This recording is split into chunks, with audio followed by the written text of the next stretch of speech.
have to tell you about this lady. She is Licoricia of Winchester. She was probably the most wealthy woman in medieval England and an absolute badass. She was born around 1210 and she was first mentioned in records in 1234 as a young widow with 4 children. She was Jewish and amazingly for the time an independent businesswoman, working as a moneylender following the death of her husband Abraham of Kent. She then married David of Oxford in 1242, who is reported to be the richest Jewish person in England, and he had divorced his wife Muriel to be with her. They had a son, Asher, who is the child in the statue, but alas, David died 18 months after their marriage and Licoricia was imprisoned in the Tower of London, while the royal treasury had figured out just how much wealth her dead husband had and how much of it they could get away with taking. A fair and just system, we can all agree, which meant that King Henry III, who she was actually kind of friendly with, could finally build a shrine to Edward the Confessor in Westminster Abbey with her money. In 1258 she was sent to the Tower of London again, having been accused of stealing a ring intended for the king, but it turned out that, would you believe, it was the accuser who'd done the stealing, dun dun dun, so she was set free.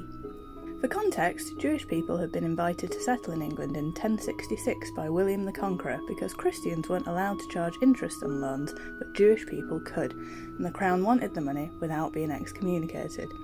There were a few set jobs Jewish people were allowed to do and places they were allowed to live, but they were under the protection of the crown, which was great because they were under the protection of the crown, and bad because they were under the protection of the crown. In 1277, Licoricia was murdered at her home, which stood about where her statue is now on Jury Street, Winchester, stabbed through the heart along with her Christian maid Alice of Bicton in what is thought to have been a robbery.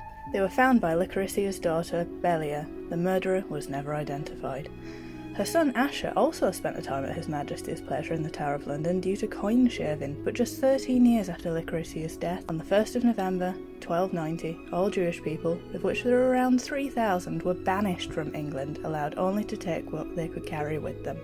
This was because tensions between Christians and Jews had been growing during the reign of King Edward I, because Jewish people were different and thus scary. Eddie I had also decided to make Jewish people wear a badge so they could be identified. Truly, there is nothing new under the sun.